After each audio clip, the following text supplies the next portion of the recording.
அருட்பெரும் ஜோதி, அருட்பெரும் ஜோதி, தனிப்பெரும் கருணை, அருட்பெரும் ஜோதி.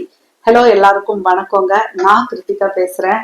எல்லாரும் எப்படி இருக்கீங்க? நான் நல்லா இருக்கேன். இறைவனுடைய அருளால நீங்க எல்லாரும் உங்க குடும்பத்துடன் நலமோடும் வளமோடும் வாழணும் அப்படின்னு சொல்லி ஒரு சிறு பிரார்த்தனை வச்சுக்கிட்டு இந்த வீடியோவை நான் தொடங்குறேங்க.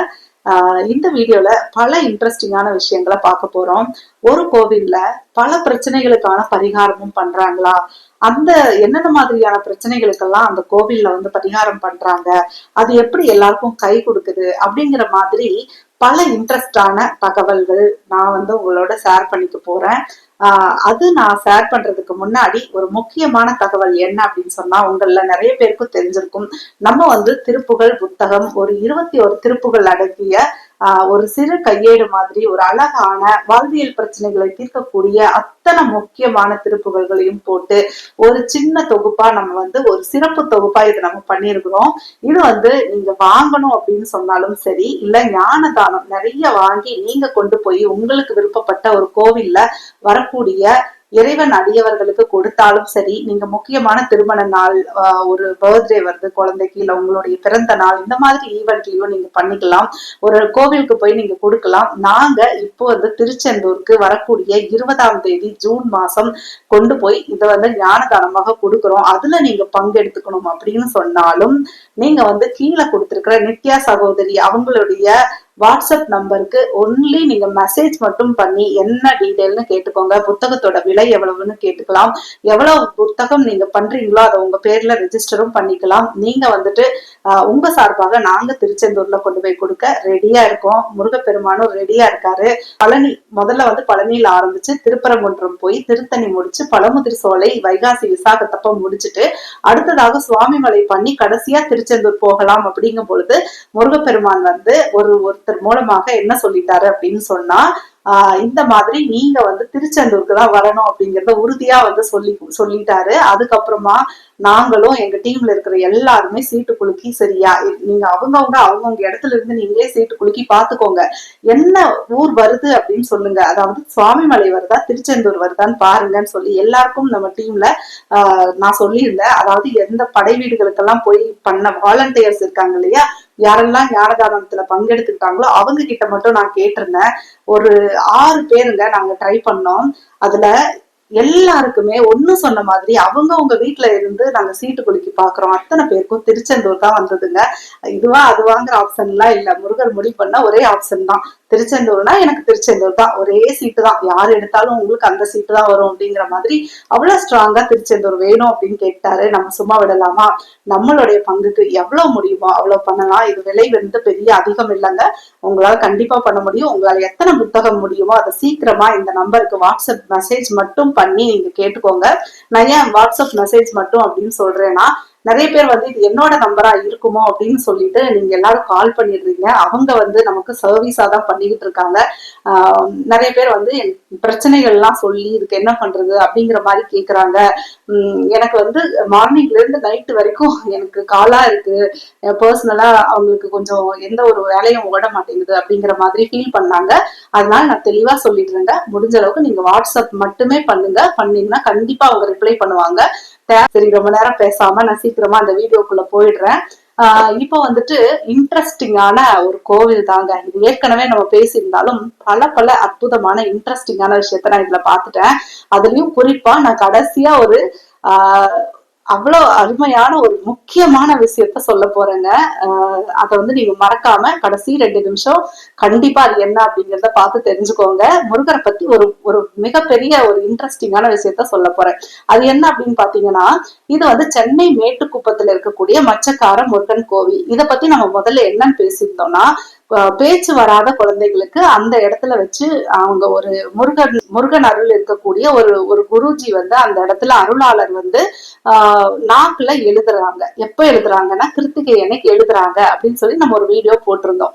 ஆனா அது மட்டும் இல்லைங்க, பல பிரச்சனைகளுக்கும் இந்த கோவில்ல நிறைய வந்து பௌர்ணமி அன்னைக்கும் கிருத்திகை அன்னைக்கும் சஷ்டி அன்னைக்கும் அந்த மாதிரி ஏதோ ஒரு சிறப்பு பூஜை எல்லாம் பண்றாங்க. அது என்ன அப்படிங்கறத நான் இப்போ உங்க வீடியோல நான் வந்து சொல்ல போறேன். அங்க போயிட்டு வந்து நம்மளுடைய சப்ஸ்கிரைபர் டீடைல்டா ஒரு வாய்ஸ் போட்டிருக்காங்க, அதையும் நீங்க கேட்க போறீங்க. சரிங்களா? இதெல்லாம் சொல்லிடுறேன். ஆனா கடைசியா சொல்ல போற விஷயம் முருகர் பத்தி, ஏன் மச்சக்கார முருகன் கோவில் அப்படின்னு வந்தது அப்படிங்கிற மாதிரி ஒரு காரணம் நீங்க கேட்டீங்கன்னா உண்மையாவே அப்படியெல்லாம் ஒண்ணு இருக்கா அப்படிங்கிற மாதிரி சிரிக்க ஆரம்பிச்சிருவீங்க. அதாவது ரொம்ப சந்தோஷப்பட ஆரம்பிச்சிருவீங்க. அந்த மாதிரி இருந்தது. எனக்குமே என்னடா மச்சக்கார முருகன் வச்சிருக்காங்க பேரு அப்படின்னு எனக்கு தோணுச்சு. அதுல ஒரு ஸ்வீட்டான ஒரு கதை இருக்குங்க. சரி, அது என்னங்கிறத பாக்குறதுக்கு முன்னாடி என்னென்ன பிரச்சனைகளுக்காக இந்த கோவிலுக்கு போலாம் அப்படிங்கறத நான் சொல்லிடுறேங்க. முதல்ல வந்து பேச்சு வராத குழந்தைகளுக்கு வேளால அங்க கிருத்திகை அன்னைக்கு எழுதுறாங்க. அதுல வந்து 6 கிருத்திகைக்கு தொடர்ந்து போகணும். அங்க கொடுத்திருக்கிற இன்ஸ்ட்ரக்ஷன் என்னன்னா 6 கிருத்திகைக்கு நம்ம தொடர்ந்து போனாலே அங்க வந்து பேச்சு வராத குழந்தைகளுக்கு கண்டிப்பா நல்லா பேச ஆரம்பிச்சிருவாங்க. திக்குவாய் இருந்தாலும் இதேதான்.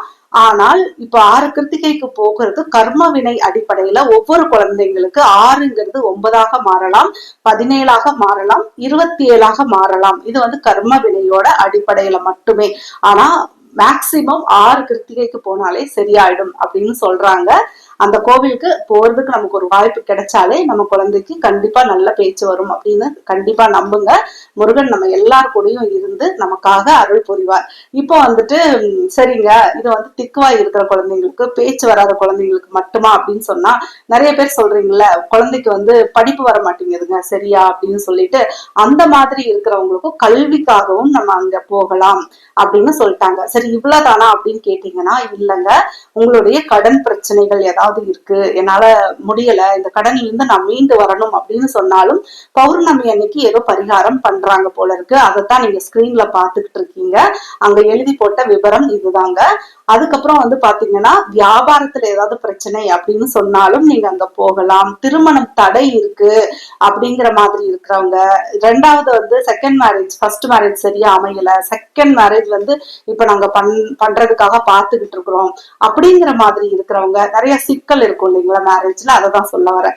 அந்த மாதிரி இருக்கக்கூடியவர்களும் அந்த கோவிலுக்கு போய் பௌர்ணமி அன்னைக்கு சில பூஜைகள் பண்ணலாம் அப்படிங்கறதையும் சொன்னாங்க. இப்போ நம்ம சப்ஸ்கிரைபர் ஒரு சகோதரி அவங்க பையனுக்காக போய் இப்ப பண்ணிட்டு வந்தாங்க. அவங்களோட இததான் வந்து அவங்களுடைய வாய்ஸ்லயே அவங்களுடைய அனுபவத்தை என்ன அப்படிங்கறத கேட்டுக்கோங்க. வணக்கம் சிஸ்டர், நான் வந்து மச்சக்கார முருகன் கோயிலுக்கு போயிட்டு வந்த எக்ஸ்பீரியன்ஸை உங்ககிட்ட ஷேர் பண்ணிக்கலாம் அப்படின்னு சொல்லிட்டு விரும்புகிறேன். மச்சக்கார முருகன் கோயில் வந்துட்டு சென்னையில் வானகரம் அப்படிங்கிற பகுதியில் மேட்டுக்குப்பத்தில் வந்து இருக்குது. அந்த அந்த கோயில் வந்துட்டு குழந்தைங்களுக்கு பேச்சு சரியாக வராத குழந்தைகளுக்கும், திக்குவாய் பிரச்சனை உள்ள குழந்தைகளுக்கு வந்து ஒவ்வொரு கிருத்திகை ஒவ்வொரு மாதமும் வரக்கூடிய கிருத்திகை நாட்களில் வந்துட்டு விழா மாதிரி பூஜைகள்லாம் பண்ணி குழந்தைகளோட வாயில் வெள்ளி வேளால ஓம் அப்படிங்கிற மந்திரத்தை எழுதுறாங்க. அப்படி எழுதும்போது 6 கிருத்திகைக்குள்ள, அதாவது 6 மாதத்துக்குள்ள குழந்தைங்களுக்கு நல்லா பேச்சு வரும் அப்படிங்கிற மாதிரி ஐதீகம். கர்ம வினைகள் மற்றும் பூர்வ ஜென்ம பலன்களை பொறுத்து ஒவ்வொரு மாதங்களும் நமக்கு கொஞ்சம் கூடலாம். 17 வாரங்கள், 17 மாதங்கள், 27 மாதங்கள் அப்படிங்கிற மாதிரி அதிகரிக்கலாம் அப்படிங்கிற மாதிரி சொல்கிறாங்க. நான் வந்து லாஸ்ட்டு வந்த கிருத்திகை அன்னைக்கு காலையில் அங்கே கோயிலுக்கு போயிட்டு அர்ச்சகர்கிட்ட என் குழந்தைக்கு இந்த மாதிரி எழுதணும் அப்படின்னு சொல்லிட்டு சொன்னேன்.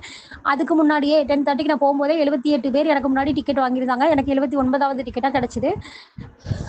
அன்னைக்கு வந்து மத்தியானம் 12 மணிக்கு உச்சிக்கால பூஜை பண்ணிட்டு, உச்சிக்கால அபிஷேகம் ஆராதனைகள் எல்லாம் பண்ணி முடிச்சதுக்கப்புறம் அர்ச்சனை பண்ணி அதுக்கப்புறம் தான் வந்துட்டு குழந்தைங்க நாக்கில் எழுத ஆரம்பிப்போம் அப்படிங்கிற மாதிரி சொன்னாங்க. அதுக்கு எழுத ஆரம்பிக்கும் போது ஒரு 3:30 கிட்ட ஆயிரும் அப்படின்னு சொன்னாங்க. நான் 78வது டோக்கனுங்கிறதுனால எனக்கு ஒரு 5:30க்கு நீங்கள் வந்துருங்க அப்படிங்கிற மாதிரி சொல்லியிருந்தாங்க. வெளியில் எங்கேயா போகணுன்னா போயிட்டு வாங்க அப்படின்னு சொல்லியிருந்தாங்க.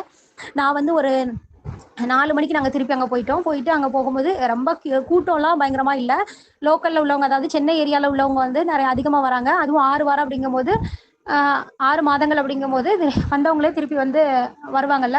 அப்படி வரும்போது லோக்கலில் உள்ளவங்க வராங்க. நமக்கு முன்னாடி 78 பேர் நிற்கிறாங்க. நம்ம 79வது க்யூவில் வெயிட் பண்ணணும் அப்படிங்கிற மாதிரிலாம் இல்லை. அந்த ஏரியாவில் உள்ளவங்க எந்த டைமில் வேணாலும் வராங்க. 4 o'clock, 5 o'clock, 6 அந்த மாதிரி ரேண்டமாக வராங்க. ரேண்டமாக டிக்கெட்டும் நமக்கு கலெக்ட் பண்ணிவிட்டு நமக்கு அலோவ் பண்ணிடுறாங்க.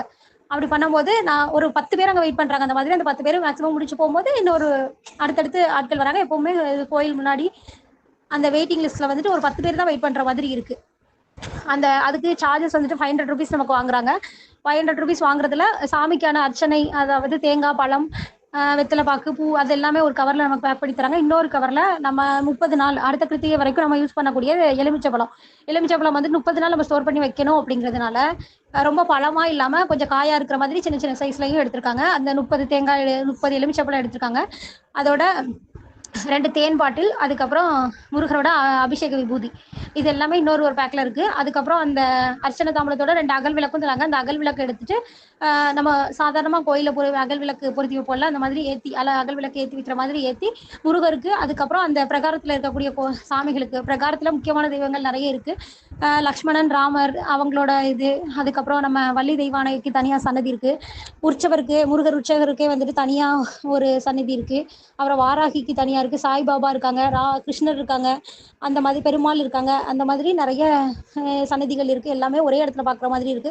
எல்லாத்துக்குமே ஒரு ஆராதனைய சாமியை முன்னாடி போய் காட்டிட்டு, அவங்களுக்கு தீபம் காட்டுற மாதிரி காட்டிட்டு, விளக்கு இருக்க இடத்துல போய் வச்சுட்டு திருப்பி வந்து உற்சவர்கிட்ட நம்ம அபிஷேக தட்டை கொடுத்து அர்ச்சனை தட்டை கொடுத்து நம்ம குழந்தையோட பேரு சொல்லி அர்ச்சனை பண்ணிட்டு 9 முறை கோயில ஃபுல்லா வலம் வந்து, அதுக்கப்புறமா அந்த ஓம் அப்படிங்கிற எழுதுற இடத்துக்கு, அதாவது இன்னும் மெயினான உள்ள முருகர் சன்னதியில வச்சு இது நடக்குது.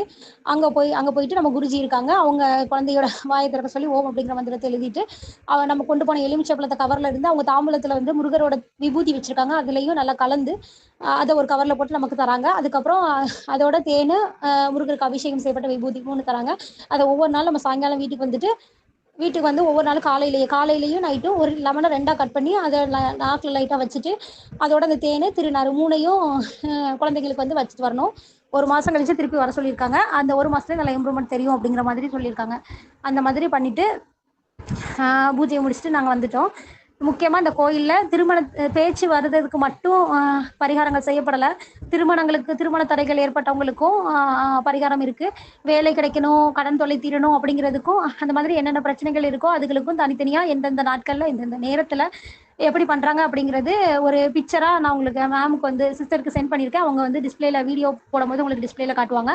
ஒவ்வொரு பரிகாரத்துக்கு என்ன அமௌண்ட் சார்ஜ் பண்ணுறாங்க அப்படிங்கிறதும் உங்களுக்கு பிக்சராக காட்டுவாங்க. ஒவ்வொரு திருமணத்துக்கு எந்த மாதிரி பண்ணணும் அப்படிங்கிறதையும் உங்களுக்கு பிக்சர்ல காட்டுவாங்க. ரொம்ப போயிட்டு வந்தது ரொம்ப யூஸ்ஃபுல்லா இருந்தது. முருகனோட அருள் எல்லாருக்குமே பரிபூர்ணமா கிடைக்கட்டும். வெற்றி நிச்சயம். ஓகே, இப்ப அந்த முக்கியமான மேட்டருக்கு வந்துடலாங்களா? அதாவது என்ன மச்சக்கார முருகன் கோவில் அப்படின்னு சொல்லிட்டு, என்ன முருகருக்கு மச்சக்காரன் அப்படின்னு பேர் வருது அப்படின்னு சொல்லி நம்ம சொல்லுவோம். சகோதரி வந்து எனக்கு ஒரு படம் ஷேர் பண்ணியிருந்தாங்க. அதுலதான் இந்த இன்ட்ரெஸ்டிங்கான அந்த கதையை நான் பார்த்தேங்க. அது என்ன அப்படின்னு சொன்னால், முருகன் வந்து வள்ளிய போய் பார்க்க போனாரு அப்படிங்கிறது எல்லாருக்குமே தெரியும். ஃபர்ஸ்ட் வந்து இளைஞனா அவர் போய் பார்க்க போயிருக்காரு. வள்ளி வந்து என்ன பண்ணிருக்காங்கன்னா விரட்டி விட்டுருக்காங்களாம். அப்புறமா 2வது என்ன பண்ணிருக்காங்கன்னா, ஒரு கிழவனார் மாதிரி வேடம் போட்டு ஒரு வயதான முதியவர் மாதிரி போயிருக்காரு. அப்போ வந்து வள்ளி என்ன பண்ணிருக்காங்கன்னா, தேனும் தினைமாவும் இதெல்லாம் எடுத்து கொடுத்துருந்துருக்காங்க. அப்படி கொடுத்துட்டு வள்ளி என்ன சொன்னாங்களா, எத்தனை மாதிரி நேத்து வந்து இளைஞனாக வந்தீங்க, இன்னைக்கு வயசான வேடமா அப்படின்னு சொல்லி அவங்க கேட்டிருக்காங்க. அப்ப முருகர் வந்து கேட்டாராம், உனக்கு எப்படி தெரியும் நான் தான் வந்தேன் அப்படின்னு கேட்கும்போது, அந்த மண்டையில இருக்கிற கொண்டைய மறந்துட்டீங்களே அப்படிங்கிற மாதிரி அவங்க சொன்னாங்களா, எந்த வேடம் போட்டாலும் அந்த கன்னத்துல வந்து அவருக்கு ஒரு மச்சம் இருக்குமா, அந்த மச்சத்தை வந்து மறந்துட்டீங்களே, அது வந்து ஒரே மாதிரி தானே இருக்கும், நீங்க வயதான மாதிரி வந்தாலும் அந்த மச்சம் அங்கேயேதான் இருக்கு, நேத்து இளைஞனாக வரும்போது அந்த மச்சம் அப்படியே இருக்குன்னு சொல்லிட்டு அதை பார்த்து அவங்க ரொம்ப அழகா கண்டுபிடிச்சு இந்த மாதிரி நகைச்சுவையா பேசுனதா இது ஒரு சொல்லப்படுது. அதுதான் வந்து நீங்க எங்க ஸ்கிரீன்ல பாக்குறீங்க. இதை படிக்கும்போது எனக்கு ரொம்ப இன்ட்ரெஸ்டிங்கா இருந்தது. சரி, அதை உங்க கூட ஷேர் பண்ணலாம். ஒருவேளை அதனாலதான் இதுக்கு மச்சக்கார முருகன் கோவில்னு வந்ததா, இல்ல அந்த கோவிலுக்கும் இந்த நடந்த சம்பவத்துக்கும் என்ன ஒரு தொடர்பு அப்படிங்கிறது எனக்கு தெரியலங்க. ஆனா இது வந்து அந்த மச்சக்கார முருகன் அப்படிங்கிற அந்த ஆர்டிக்கிள்ல இதை பத்தி எழுதியிருந்தாங்க. அதனால இதுல இருந்து நமக்கு ஒரு விஷயம் வேணா தெரிஞ்சுக்கலாம். முருகருக்கு கன்னத்துல வந்து ஏதோ மச்சம் இருந்திருக்கு அப்படிங்கிறது மட்டும் தெரியும் வள்ளியை பார்க்க வரும்போது அப்படிங்கறத இதுல நம்ம எடுத்துக்கலாம். சரி, ஓகே, இது ரொம்ப இன்ட்ரெஸ்டிங்கா இருந்திருக்கும் அப்படின்னு நினைக்கிறேன். அப்புறம் நிறைய பேருக்கு வந்து இன்னைக்கு பிரச்சனை இல்லாதவங்க யாருமே கிடையாது. ஒண்ணு கடன்ல இருக்கும், தொழில இருக்கும், கல்வியில இருக்கும். நிறைய படிக்கிற குழந்தைங்களுக்குமே நிறைய போர்ஷன்ஸ் இருக்கு, நிறைய படிக்கணும், ரொம்ப கஷ்டப்படுறாங்க. எல்லாத்தையும் வந்து ஸ்ட்ரெஸ்ஸா வச்சுக்கிறாங்க இன்னைக்கு வந்து. அதனால குழந்தைங்களை வந்து நீங்க திட்டி வலிக்கு கொண்டு வரணும், இல்ல ரொம்ப படிக்கணும்னு சொல்லி ஸ்ட்ரெஸ் பண்ணாம முடிஞ்ச அளவுக்கு அவங்க கூட கொஞ்சம் ஃப்ரெண்ட்லியா பேசி அதுல எதுல கஷ்டப்படுறாங்க, அவங்களுக்கு என்ன பிரச்சனை அப்படின்னு தெரிஞ்சு அதற்கான ஒரு நல்ல வசதிகளையும் அவங்களுக்கு ஏற்படுத்தி கொடுத்து, இப்ப எக்ஸ்ட்ரா அவங்களுக்கு ஏதாவது ஒரு டியூஷன் வேணுமா, இல்ல நீங்க கொஞ்சம் டைம் ஸ்பெண்ட் பண்ணி அவங்க கிட்ட மோட்டிவேஷனலா பேசணுமா, அந்த மாதிரி எக்ஸ்ட்ரா விஷயத்தையும் பாத்துக்கிட்டீங்க அப்படின்னு சொன்னா குழந்தைக்கு வந்து அம்மா அப்பாவோட சப்போர்ட் வந்து ஒரு பாசிட்டிவான விஷயத்துல கிடைக்கும் போது அவங்க நம்ம சொல்றதையும் கேட்பாங்க. ஏன்னா நிறைய வீட்டுல வந்து டீனேஜர்ஸ் குறிப்பா வந்து சொல்ற பேச்சே கேட்கறது இல்ல அப்படின்னு சொல்லி நிறைய பேர் வந்து என்கிட்ட பேசுறீங்க. அந்த மாதிரி விஷயங்கள் நம்மளும் பாக்குறோம் வெளியில. அவங்களுக்கு வந்து இப்போ நம்ம படிக்கிற காலகட்டங்கள்ல பாத்தீங்கன்னா மொபைல் போன் கிடையாது. அதனால நம்ம என்ன பண்ணோம் அப்படின்னு சொன்னா ஒரு போக்கஸ்டா படிக்கிற நேரத்துல படிப்போம், விளையாடணும்னா அப்படியே விட்டுட்டு வெளியில போய் விளையாடிட்டு வீட்டுக்கு வந்த காலம் இருக்கு. இன்னைக்கு அவங்க வெளியில போனாலும் சேஃப்டி கிடையாது. வீட்லயே இருந்தாலும் நம்ம அவங்கள வந்து டிஸ்ட்ராக்ட் பண்றதுக்கு ஒரு மொபைல் போன் போதும், அதுல இருக்கிற ஆப்ஸ் போதும். அந்த மாதிரி இருக்கிற அந்த காலகட்டத்துல அவங்க அந்த அடிக்ஷன்ல இருந்து வெளியில கொண்டு வரணும் அப்படின்னு சொன்னா வீட்டுல இருக்கிற பெரியவங்க குறிப்பா வந்து நம்மளுமே அவங்க முன்னாடி அதிகமா மொபைல் பார்த்துட்டு இருந்தோம்னா அவங்க வந்து அதை நம்மளை பார்த்துதான் வளர்றாங்க. அவங்க வந்து நம்மளை கேட்டு வளர்றது இல்ல. அதனால நம்ம என்ன பண்றோமோ அதை வந்து அவங்களும் பண்றதுக்கான ரைட்ஸ் அவங்களே எடுத்துக்குவாங்க. நீங்க அதனால கொஞ்சம் அவங்கள டெக்னிக்கலா தான் சில நேரங்கள்ல நமக்கு கோபம் வரும். என்னடா இது நம்ம சொல்றது பேச்சு நம்ம குழந்தைங்க கேட்க மாட்டேங்கிறாங்களே அப்படிங்கறதெல்லாம் வரும். அதையும் தாண்டி அதை கண்ட்ரோல் பண்ணிட்டு அவங்க கூட முடிஞ்ச அளவுக்கு ஒரு ஃப்ரெண்ட்லியா இருந்து அவங்களுடைய பிரச்சனை என்ன, எந்த சப்ஜெக்ட் வரல அப்படிங்கிற மாதிரி புரிஞ்சு கொஞ்சம் போனீங்கனாலும் நல்லா இருக்கும் அப்படிங்கறத சொல்லணும்னு தோணுச்சு. இந்த மாதிரி ஒரு ஒரு இதோட நீங்க வந்து பாத்தீங்க, அணுகுமுறையோட அவங்க அணுகுனீங்கன்னா வெளியில இருக்கிற பிரச்சனைகளை எதுவா இருந்தாலும் நமக்கு மேல இருக்கக்கூடிய பிரச்சனைகளை முருகன் கிட்ட சொல்றோம். கூடவே நம்ம வந்து சில நேரங்கள்ல எப்படி இருக்கணும் அப்படிங்கறதையும் நம்ம கொஞ்சம் மாத்திக்கிட்டோம்னா நம்மகிட்டயும் அவங்க வந்து உட்கார்ந்து பேசுவாங்க. அவங்க பிரச்சனை என்னங்கறத நம்மளும் புரிஞ்சுக்கலாம், அதுக்கு தகுந்த மாதிரி போகலாம் அப்படிங்கறத சொல்லணும் அப்படின்னு தோணுச்சு. ஏன்னா நிறைய பேர் என்கிட்ட கேக்குறீங்க. எல்லாருக்கும் தனித்தனியா சொல்றதை விட ஒரு இடத்துல வச்சு சொல்லலாம். அப்புறம் குழந்தைங்களுக்கு கல்விக்காக எதங்க படிக்கலாம் அப்படின்னு சொல்லி கேட்டீங்கன்னா என்ன திருப்புகள் படிக்கலாம் அப்படின்னா மதியால் வித்தகனாகிதான். இதை கூட நீங்க சிலர் என்ன சொல்றீங்கன்னா நானும் படிச்சுட்டே இருக்கேன், எனக்கு பெருசா வந்து ரிசல்ட் தெரியல அப்படிங்கிறீங்க. நீங்களும் படிங்க. அந்த குழந்தைங்களுக்கும் 4 வரிதான் படிக்க சொல்லி கொடுங்க. மதியால் வித்தகனாகி அப்படின்னு சொல்லிட்டு ஒரு திருப்புகள் வரும். அதை வந்து அவங்களை படிக்க சொல்லுங்க.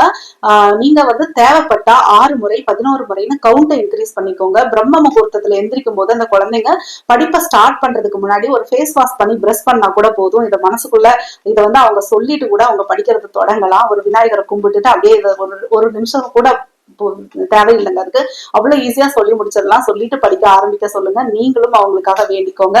கண்டிப்பாக நல்லதே நடக்கும். அப்புறமா வந்து பாத்தீங்கன்னா குழந்தைங்க சொன்னபடி கேட்க மாட்டேங்கிறாங்க, இல்ல வந்து அவங்களுக்கு வந்து ஒரு ஒரு தீய பழக்கம், இப்போ வந்து கெட்ட பழக்கம்னா மொபைல் பாக்குறது கூட பாத்துக்கோங்களேன், அவங்களுக்கு தேவையில்லாத ஒரு பழக்கம் தான். இதுல மாதிரி இருக்கக்கூடிய எந்த ஒரு பிரச்சனை ஆனாலும் அந்த பழக்கத்துல இருந்து அவங்க வெளியில வரணும் அப்படின்னு சொன்னாலும் நீங்க வந்து அவனிதனிலே பிறந்து அப்படிங்கிற அந்த திருப்புகள் வந்து அவங்கள படிக்க சொல்லுங்க. இல்ல நீங்க அவங்களுக்காக படிங்க. எந்த ஒரு தீய பழக்கங்களுக்கு அடிமையாக இருந்தாலும் தேவையற்ற பழக்கங்களுக்கு அடிமையாக இருந்தாலும் இதை அவங்க பாடி வந்தாலோ இல்ல அவங்க சார்பாக நீங்க முருகன் கிட்ட ஒரு மனமுருகி இந்த பாடலை பாடி வேண்டிக்கிட்டாலும் கண்டிப்பாக நீங்க நினைத்த ரிசல்ட் அப்படிங்கிறது கூடிய விரைவாக வருங்க. நீங்க எந்த அளவுக்கு தீவிரமா படிக்கிறீங்க, எந்த அளவுக்கு நம்பிக்கையோட படிக்கிறீங்க, எவ்வளவு முறை படிக்கிறீங்க அப்படிங்கிறதுக்கு எல்லாத்துலயும் விஷயம் இருக்கு. சோ அந்த மாதிரி நீங்க படிக்க ஆரம்பிங்க. நல்லதே நடக்கும். எல்லாருக்கும் நல்ல காலம் அப்படிங்கிறது இருக்கு. கண்டிப்பா எல்லாம் நல்லபடியா நடக்கும் அப்படின்னு சொல்லிட்டு நான் வந்து இந்த வீடியோவை முடிச்சுக்கிறேன். இந்த வீடியோ இன்ட்ரெஸ்டிங்கா இருந்திருக்கும்னு நம்புறேன். உங்க கருத்துக்களை கமெண்ட்ல சொல்லிடுங்க. இந்த வீடியோவை இது வரைக்கும் நீங்க சப்ஸ்கிரைப் பண்ணாம பாத்துருந்தீங்கன்னா நம்ம சேனலை சப்ஸ்கிரைப் பண்ணிக்கோங்க. முருகரை பத்தி பல அற்புதமான தகவல்களையும் நான் உங்க காதுகளுக்கு கொண்டு வந்து சேர்க்கிறேங்க. அப்புறமா கண்டிப்பா வந்துட்டு இந்த திருப்புகள் ஞானதான சேவையில ஈடுபடுங்க. அதுல ஈடுபட்டாலும் உங்களுக்கு வாழ்க்கையில மிகப்பெரிய ஒரு நன்மைகள் எல்லாம் நடக்கும். நடக்காது அப்படின்னு நினைக்கிற விஷயங்கள் கூட ஈஸியா மூவ் ஆகும். ஏன்னா நீங்க மத்தவங்களுக்கு செய்ய செய்ய உங்களுக்கு கடவுள் வந்து அதிகமா செய்ய ஆரம்பிப்பார் அப்படிங்கிறதுல எந்த விதமான சந்தேகமும் இல்லை. எதையுமே ஒரு யதார்த்தமாக எதையும் எதிர்பார்க்காம நீங்க வந்து செய்ய ஆரம்பிங்க. கண்டிப்பா நல்லதே நடக்குங்க அப்படின்னு சொல்லிட்டு நான் இந்த வீடியோவை முடிச்சுக்கிறேன். டிக்கெட்டும் திருப்புகள் பரப்புவோம். நன்றி, வணக்கம், வெற்றி நிச்சயம்.